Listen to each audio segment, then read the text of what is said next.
नमस्कार आपसे, मेरा नाम है शुभवीर यादव एडवोकेट और मैं आप सभी के लिए लीगल एडवाइस वीडियोस अपलोड करता हूं जो कि आप सब लोग उस लाइक करते हैं, पसंद करते हैं, शेयर करते हैं और सब्सक्राइब भी करते हैं। अब तक नहीं किया है तुरंत करिएगा और दूसरे लोगों तक भी इस जानकारी को जरूर शेयर करिएगा। देखिए, पति पत्नी का झगड़ा होकर अलग रहना एक मतलब कहने वाली बात है कि आपका झगड़ा तो हुआ है, लेकिन झगड़ा होने के बाद आप अलग रहोगे, ये एक जरूरी हो जाता है, क्योंकि मुकदमा होने के बाद जो है पति हो या पत्नी हो, दोनों अलग हो ही जाते हैं।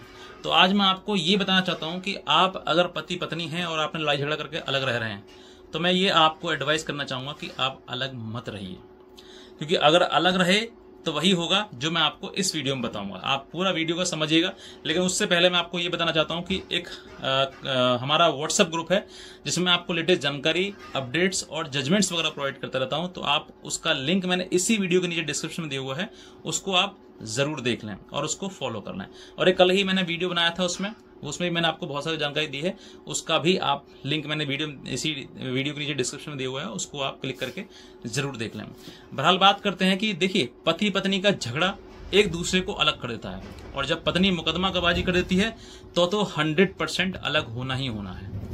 तो मैं आज आपको ये बताना चाहता हूं एक एग्जाम्पल के द्वारा कि पति पत्नी आप हैं तो अलग मत रहिए। झगड़ा हुआ है तो उसको झगड़े को जल्द से जल्द समाप्त करने की कोशिश करिए। अगर आप समय लगाओगे उसमें तो इतनी दिक्कतें आ जाएंगी कि आप हो सकता है कि घर बैठे बैठे आपको ये पता लगे बाद में कि मैं तो अलग हो गई या फिर मैं अलग हो गया। तो ये आपको समझना है। एक एग्जाम्पल के द्वारा मैं समझाना चाहता हूं। एग्जाम्पल क्या है कि पति पत्नी का झगड़ा हुआ, मतलब पहले शादी हुई थी, शादी के बाद कुछ दिन झगड़ा हुआ और झगड़े के बाद जो है पत्नी लड़ाई झगड़ा करके मायका मतलब ससुराल छोड़ के मायके चली गई, और मायके में जाके उसने फोन सब स्विच ऑफ कर लिया, बंद कर लिया, कोई बातचीत नहीं कर रही पति से। पत्नी ने प्रयास किया लेकिन पति ने भी उसको बिल्कुल कोई रिस्पॉन्स नहीं दिया, कोई बातचीत नहीं हुई।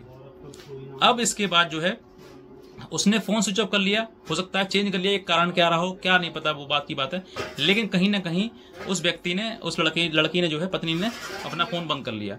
उसके बाद 3 महीने बाद उस घर पे एक लीगल नोटिस पहुंच गया तलाक का। जैसे ही लीगल नोटिस तलाक का पहुंचा, वैसे ही वो एकदम से घबरा गए, क्योंकि वहां पर पत्नी को ये सोच समझ था कि भाई वो आएगा मेरे घर पे, मुझे माफी मांगेगा या मेरे घर वालों को मनाएगा या मुझे मनाएगा और फिर लेके जाएगा। लेकिन ऐसा नहीं हुआ, जस्ट विपरीत हुआ। और विपरीत होने के बाद जैसे ही वो उसके पास वो नोटिस पहुंचा, नोटिस पहुंचने के बाद जो है वो एकदम से हड़बड़ा गई और परेशान हो गई, पूरे घर परिवार परेशान हो गया कि भाई ऐसे तलाक कैसे हो जाएगा। तो उसके बाद उन्होंने ये बात नहीं सोची कि उस आदमी से बात करी जाए, बल्कि वो खुद और मतलब कोर्ट में गए और कोर्ट में जाकर उन्होंने जब अपनी बात बताई तो एडवाइस वकील ने भी किया कि तुम भी मुकदमा कर दो उस पर। हालांकि हर वकील मेरे जैसा नहीं होता है, सभी लोग अलग अलग अपनी अपनी सोच रखते हैं किस तरीके से क्या करना है। वो उस वकील साहब ने बताया और वकील साहब बताने के बाद कई उसके बाद फिर वो मुकदमे की प्रक्रिया हुई होगी बाद में, लेकिन अभी तक जानकारी ये है कि उसने नोटिस पहुंचा दिया। अब इसी के जैसे वीडियो में आप देखते हैं, नंबर देखकर मुझे भी फोन किया उन्होंने मुझे बताया कि सर मैं इस तरीके से लड़ाई झगड़ा करके अपने पति से आ गई थी, अब जो है वो मेरे पास नोटिस आ गया है तलाक का, अब सही मैं बताइए क्या करूं। मेरा ये की कहना था कि आप पहली बात तो झगड़ा करके वहां से आई क्यों? अगर झगड़ा करके आ भी गई तो आपने पति से बातचीत करी क्यों ना? अगर पति से बातचीत कर भी गई तो अब आपको रहते हुए 3 महीने हो गए, आपने एक भी बार जाने का प्रयास क्यों नहीं किया? अब आप कह रही हैं मैं जाना चाहती हूं, तो अभी कुछ भी नहीं बिगड़ा है, अभी भी आप सीधे जाइए, आपका घर है वो। अगर आप नहीं जाओगे तो कहीं ना कहीं ये चीजें चलती रहेंगी और ये चीजें इतनी बढ़ जाएंगी कि आप उस घर का दोबारा मुंह नहीं देख पाओगे। ये मैंने उनको समझा दिया। अब वो कह रहे हैं सर मेरा अधिकार है सर वहां जाने का, मैं जाऊंगी, तो उनको डर लगने लगा, सर मैं जाऊंगी तो हो सकता है मेरे पे कोई मुकदमा ना कर दें, मेरे पे चोरी चकारी का कोई इल्जाम ना लगा दें, मेरे पे कोई FIR ना करवा दें, मुझे जेल ना भिजवा दें।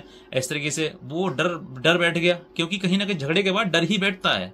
जहां झगड़ा होगा वहां डर अपने आप उत्पन्न हो जाता है। तो अब ये झगड़ा उत्पन्न हो गया, तो मैंने उनको समझाया, मैंने कहा आप निश्चिंत रहिए, कोई आपके ऊपर FIR नहीं कर रहा, ना कोई आपको जेल भिजवा रहा है, ना आपको कोई चोरी का इल्जाम लगा रहा है, सिर्फ और सिर्फ आप प्यार से जाइए और उस घर में जाकर रहिए जैसे पहले रह रही थी प्यार से। अगर गलती आपकी है तब भी, नहीं है तब भी, आप जाके अपने प्रकार से जिस तरीके से प्रयास करती हैं उस तरीके प्रयास करिए और रहने का कोशिश करिए।